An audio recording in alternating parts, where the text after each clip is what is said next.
Chapter 13. The Very Secret Diary. Hermione remained in the hospital wing for several weeks. There was a flurry of rumour about her disappearance when the rest of the school arrived back from their Christmas holidays, because of course everyone thought that she had been attacked. So many students filed past the hospital wing trying to catch a glimpse of her that Madame Pomfrey took out her curtains again and placed them around Hermione's bed, to spare her the shame of being seen with a furry face. Harry and Ron went to visit her every evening. When the new term started, they brought her each day's homework. "If I'd sprouted whiskers, I'd take a break from work," said Ron, tipping a stack of books onto Hermione's bedside table one evening. "Don't be silly, Ron. I've got to keep up," said Hermione briskly. Her spirits were greatly improved by the fact that all the hair had gone from her face, and her eyes were turning slowly back to brown. "I don't suppose you've got any new leads?" she added in a whisper, so that Madame Pomfrey couldn't hear her. "Nothing," said Harry gloomily. "I was so sure it was Malfoy," said Ron for about the 100th time. "What's that?" asked Harry, pointing to something gold sticking out from under Hermione's pillow. "Just a get well card," said Hermione hastily, trying to poke it out of sight. But Ron was too quick for her. He pulled it out, flicked it open, and read aloud. "To Miss Granger, wishing you a speedy recovery from your concerned teacher, Professor Gilderoy Lockhart, Order of Merlin, 3rd class, honorary member of the Dark Force Defence League, and 5 times winner of Which Weekly's Most Charming Smile Award." Ron looked up at Hermione, disgusted. "You sleep with this under your pillow?" But Hermione was spared answering by Madame Pomfrey sweeping over with her evening dose of medicine. "Is Lockhart the smarmiest bloke you've ever met, or what?" Ron said to Harry as they left the dormitory and started up the stairs towards Gryffindor Tower. Snape had given them so much homework, Harry thought he was likely to be in the 6th year before he finished it. Ron was just saying he wished he had asked Hermione how many rat tails you were supposed to add to a hair-raising potion, when an angry outburst from the floor above reached their ears. "That's Filch," Harry muttered, as they hurried up the stairs and paused out of sight, listening hard. "You don't think someone else has been attacked?" said Ron tensely. They stood still, their heads inclined towards Filch's voice, which sounded quite hysterical. "Even more work for me! Mopping all night, like I haven't got enough to do! No! This is the final straw. I'm going to Dumbledore." His footsteps receded, and they heard a distant door slam. They poked their heads around the corner. Filch had clearly been manning his usual lookout post. They were once again on the spot where Mrs. Norris had been attacked. They saw at a glance what Filch had been shouting about. A great flood of water stretched over half the corridor, and it looked as though it was still seeping from under the door of Moaning Myrtle's bathroom. Now Filch had stopped shouting. They could hear Myrtle's wails echoing off the bathroom walls. "Now what's up with her?" said Ron. "Let's go and see," said Harry. And holding their robes over their ankles, they stepped through the great wash of water to the door bearing its out of order sign, ignored it as always, and entered. Moaning Myrtle was crying, if possible, louder and harder than ever before. She seemed to be hiding down her usual toilet. It was dark in the bathroom, because the candles had been extinguished in the great rush of water that had left both walls and floor soaking wet. "What's up, Myrtle?" said Harry. "Who's that?" glugged Myrtle miserably. "Come to throw something else at me." Harry waded across to her cubicle and said, "Why would I throw something at you?" "Don't ask me!" Myrtle shouted, emerging with a wave of yet more water, which splashed onto the already sopping floor. "Here I am, minding my own business, and someone thinks it's funny to throw a book at me." "But it can't hurt you if someone throws something at you," said Harry reasonably. "I mean, it'd just go right through you, wouldn't it?" He had said the wrong thing. Myrtle puffed herself up and shrieked, "Let's all throw books at Myrtle, because she can't feel it. 10 points if you can get it through her stomach. 50 points if it goes through her head. Well, ha, ha, ha! What a lovely game, I don't think. Who threw it at you anyway? Asked Harry. I don't know. I was just sitting in the U-bend thinking about death, and it fell through the top of my head, said Myrtle, glaring at them. It's over there. It got washed out. Harry and Ron looked under the sink where Myrtle was pointing. A small, thin book lay there. It had a shabby black cover and was as wet as everything else in the bathroom. Harry stepped forward to pick it up, but Ron suddenly flung out an arm to hold him back. What? Said Harry. Are you mad? Said Ron. It could be dangerous. Dangerous? Said Harry, laughing. Come off it. How can it be dangerous? You'll be surprised, said Ron, who was looking apprehensively at the book. Some of the books the ministry's confiscated. Dad's told me. There was one that burned your eyes out, and everyone who read Sonnets of a Sorcerer spoke in limericks for the rest of their lives. And some old witch in Bath had a book that you could never stop reading. You just had to wander around with your nose in it, trying to do everything one-handed. And, all right, I've got the point, said Harry. The little book lay on the floor, nondescript and soggy. Well, we won't find out unless we look at it, he said, and he ducked round Ron and picked it up off the floor. Harry saw at once that it was a diary, and the faded year on the cover told him it was 50 years old. He opened it eagerly. On the first page, he could just make out the name T.M. Riddle in smudged ink. Hang on, said Ron, who had approached cautiously and was looking over Harry's shoulder. I know that name. T.M. Riddle got an award for special services to the school 50 years ago. How on earth do you know that? Said Harry in amazement. Because Filch made me polish his shield about 50 times in detention, said Ron resentfully. That was the one I burped slugs all over. If you'd wiped slime off a name for an hour, you'd remember it too. Harry peeled the wet pages apart. They were completely blank. There wasn't the faintest trace of writing on any of them. Not even Auntie Mabel's birthday or dentist 3:30. He never wrote in it, said Harry, disappointed. I wonder why someone wanted to flush it away, said Ron curiously. Harry turned to the back cover of the book and saw the printed name of a newsagent in Vauxhall Road, London. He must have been Muggle-born, said Harry thoughtfully, to have bought a diary from Vauxhall Road. Well, it's not much use to you, said Ron. He dropped his voice. 50 points if you can get it through Myrtle's nose. Harry, however, pocketed it. Hermione left the hospital wing, de-whiskered, tailless, and fur-free at the beginning of February. On her first evening back in Gryffindor Tower, Harry showed her T.M. Riddle's diary and told her the story of how they had found it.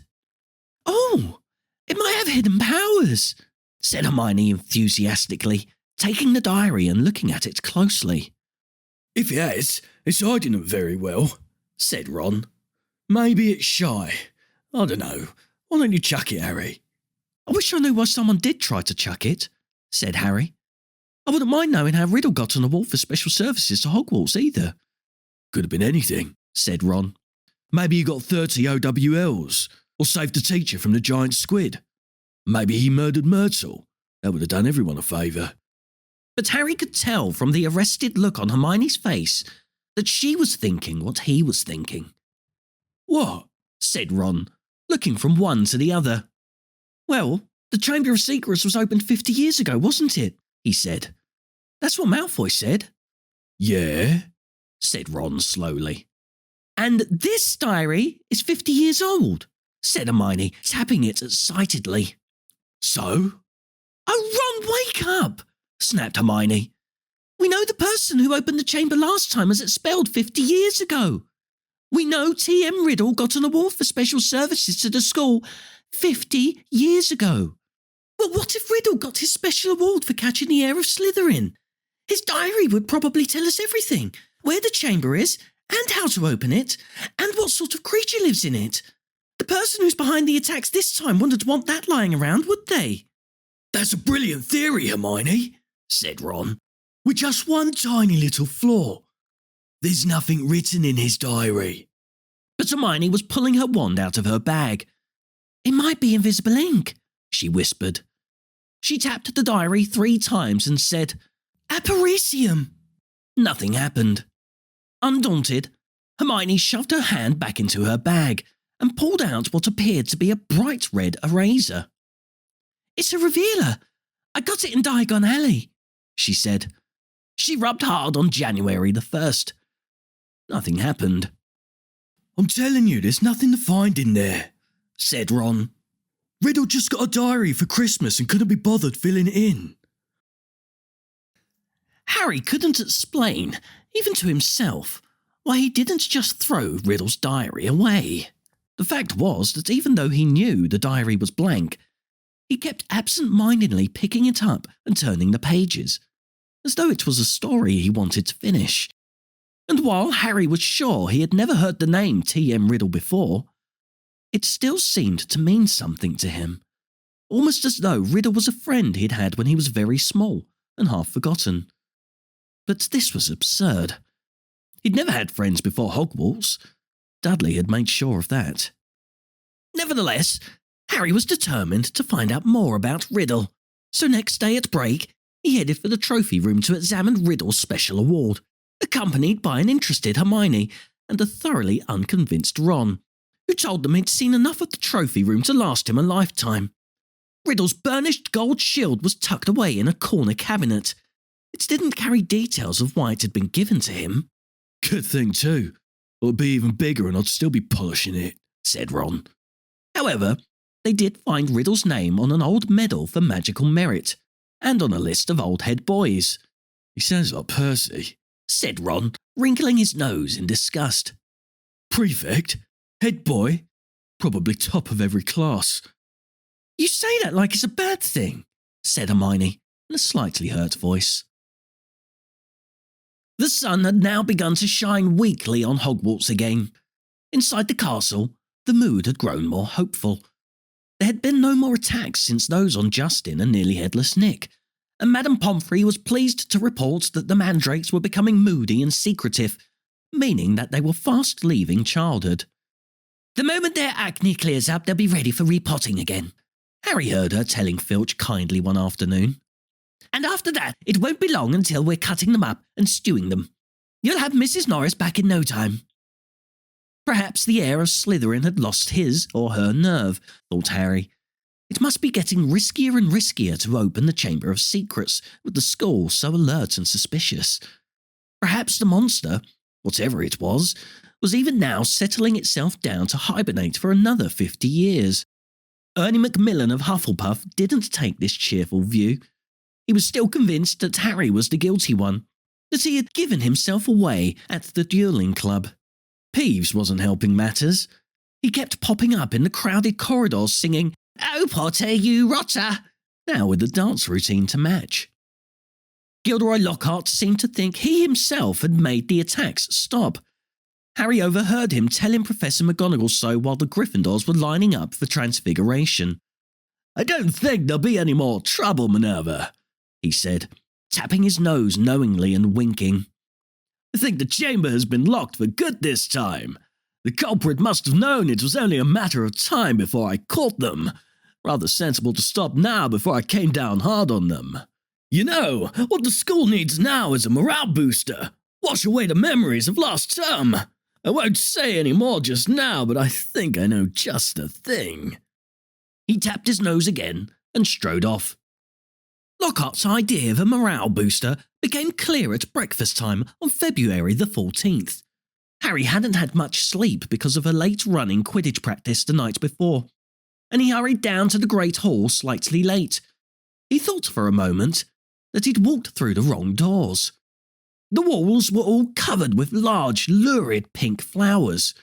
Worst still, heart-shaped confetti was falling from the pale blue ceiling. Harry went over to the Gryffindor table, where Ron was sitting looking sickened, and Hermione seemed to have come over rather giggly. "What's going on?"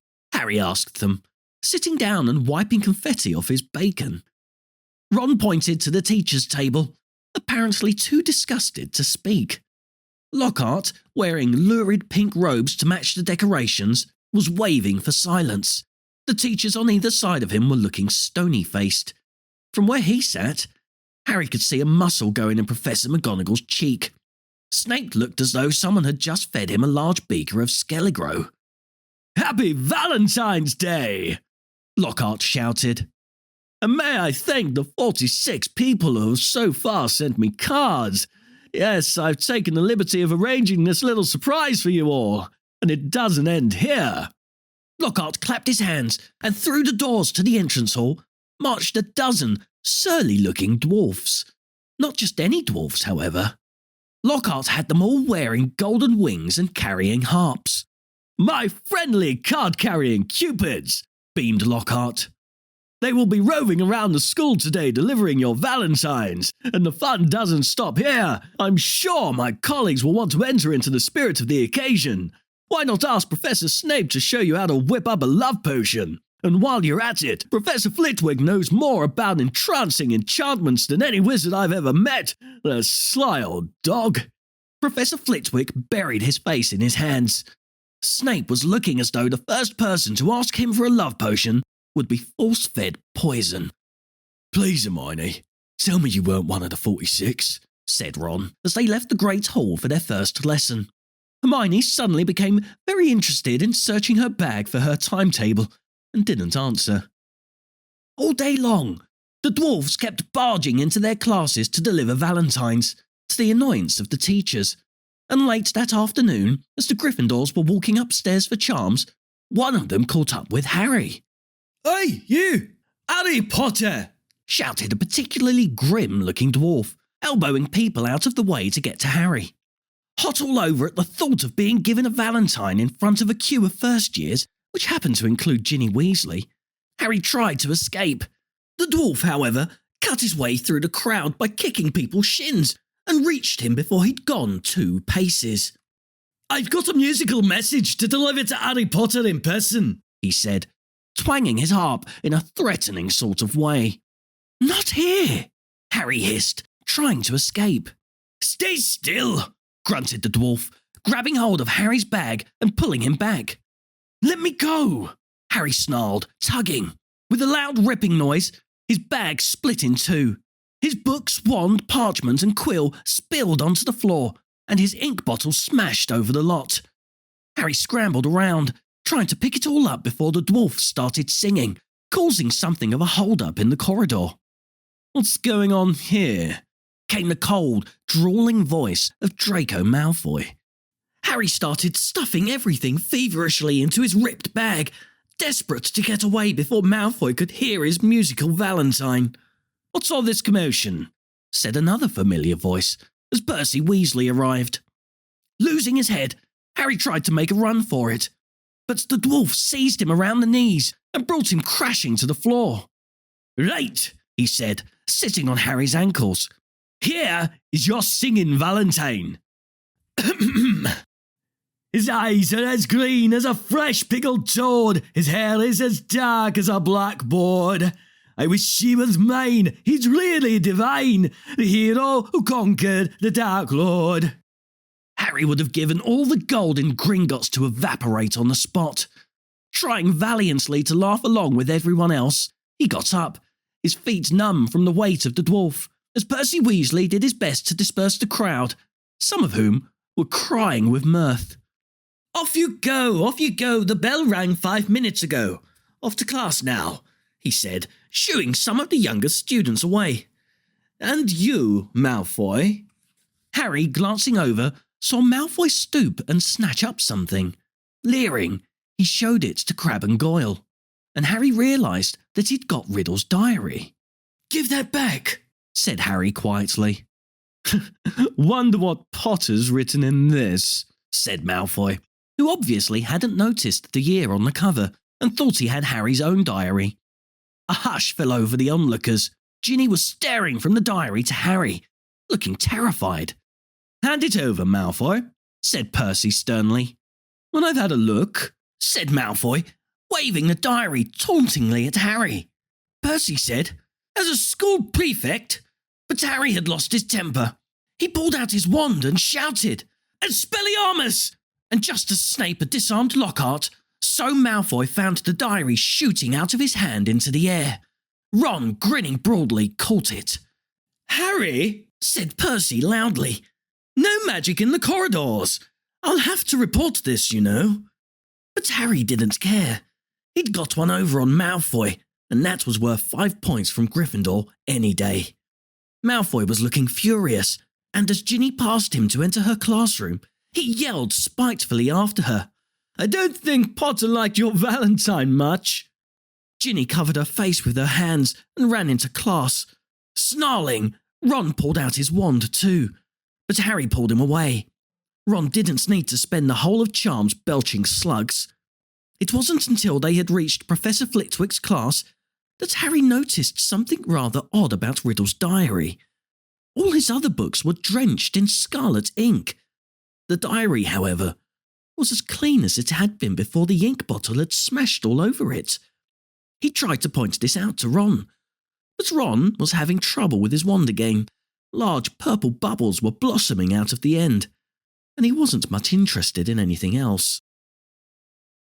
Harry went to bed before anyone else in his dormitory that night.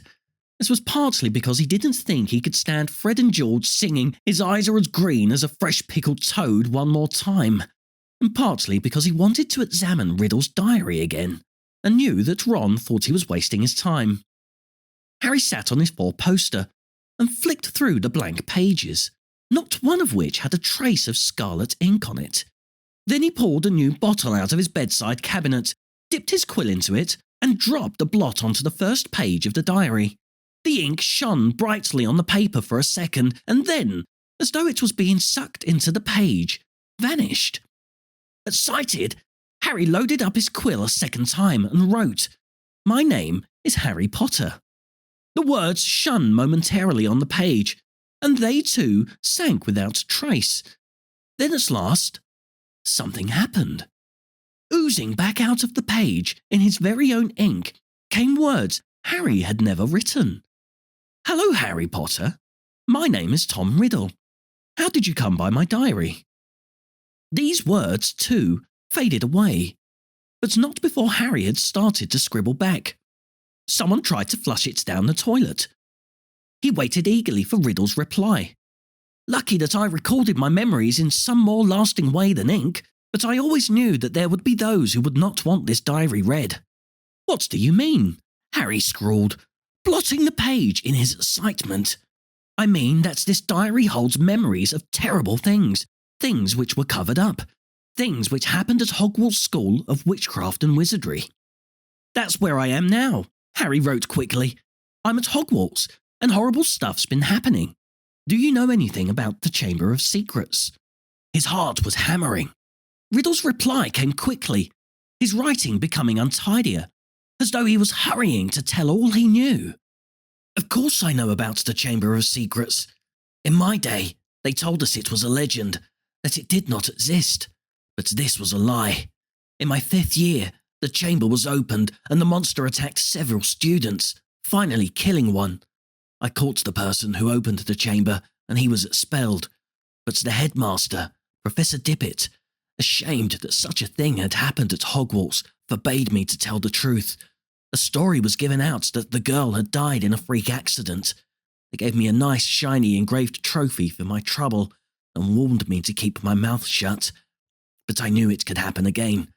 The monster lived on, and the one who had the power to release it was not imprisoned. Harry nearly upset his ink bottle in his hurry to write back. It's happening again now. There have been 3 attacks and no one seems to know who's behind them. Who was it last time? I can show you if you like, came Riddle's reply. You don't have to take my word for it. I can take you inside my memory of the night when I caught him. Harry hesitated, his quill suspended over the diary. What did Riddle mean? How could he be taken inside somebody else's memory? He glanced nervously at the door to the dormitory, which was growing dark. When he looked back at the diary, he saw fresh words forming. Let me show you. Harry paused for a fraction of a second, and then wrote 2 letters. OK.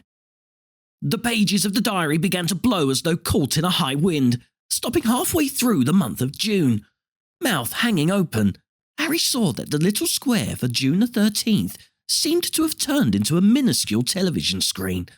His hands trembling slightly, he raised the book to press his eye against the little window, and before he knew what was happening, he was tilting forwards. The window was widening. He felt his body leave his bed, and he was pitched headfirst through the opening in the page into a whirl of colour and shadow. He felt his feet hit solid ground and stood shaking as the blurred shapes around him came suddenly into focus. He knew immediately where he was. This circular room with the sleeping portraits was Dumbledore's office. But it wasn't Dumbledore who was sitting behind the desk. A wizened, frail-looking wizard, bald except for a few wisps of white hair, was reading a letter by candlelight. Harry had never seen this man before. "I'm sorry," he said shakily. "I didn't mean to butt in." But the wizard didn't look up. He continued to read, frowning slightly. Harry drew nearer to his desk and stammered. I'll just go, shall I?" Still, the wizard ignored him. He didn't seem even to have heard him. Thinking that the wizard might be deaf, Harry raised his voice. "Sorry I disturbed you. I'll go now," he half shouted. The wizard folded up the letter with a sigh, stood up, walked past Harry without glancing at him, and went to draw the curtains at his window. The sky outside the window was ruby red. It seemed to be sunset. The wizard went back to the desk, sat down and twiddled his thumbs, watching the door.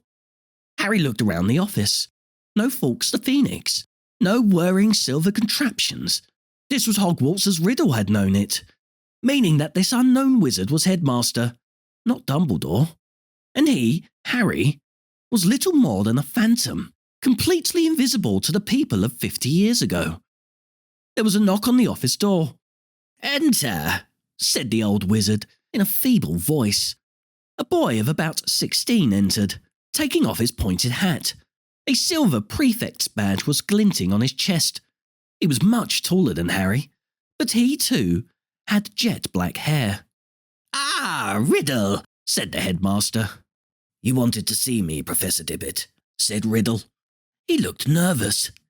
"Sit down," said Dippet.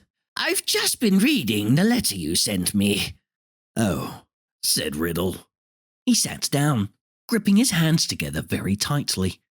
"My dear boy," said Dippet kindly, "I cannot possibly let you stay at school over the summer. Surely you want to go home for the holidays." "No," said Riddle at once. "I'd much rather stay at Hogwarts than go back to that.